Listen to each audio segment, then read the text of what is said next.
tfal, I'm going to ask you, what happens when we sleep?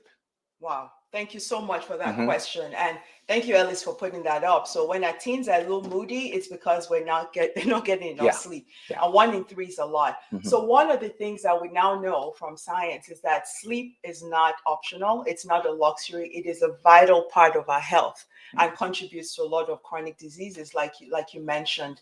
A lot of us, when we plan our day, kind of put sleep on the back burner. Some of Yeah. us wear, oh, I only need 3 hours of sleep as a badge of honor. We know that sleep is not a benign process. It's actually a very active process in our brain.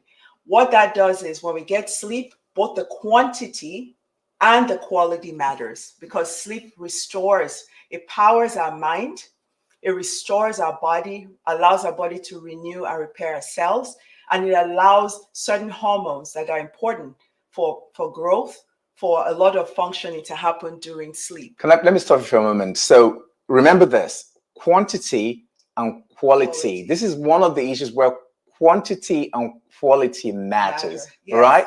Yes, So yes. let's go ahead. Thank you for that. Yeah, Hmm. so it's really important.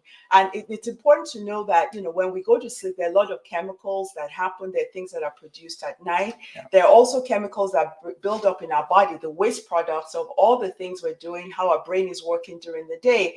And when that reaches a level, our body says it's time to go to bed. Yeah. With the nighttime, with things like that. And then if we stimulate ourselves too much, we don't get enough sleep. There are phases of sleep that happen. There's a drowsy phase. Then you go into light sleep where you can usually start to, your blood pressure starts to go down a little bit, your body temperature goes down, and then you move into deep sleep, right? That's a phase 3. And during that time, your muscles are relaxed, your heart rate goes down. That is when your body starts to repair and renew. Your immune system is working and building up your immunity.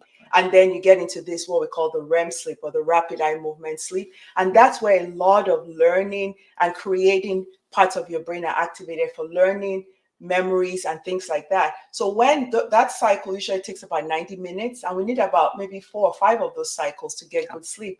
And every time our sleep is short, we're cutting back on the ability for memories and functioning and learning. We're cutting back on deep sleep that helps release our stress. We're cutting back on a lot of things. So when we think of what happens during sleep, we start to understand why the consequences of poor sleep are there. And sleep physiology is more complicated than that, but it's like we need this as a vital part of our health.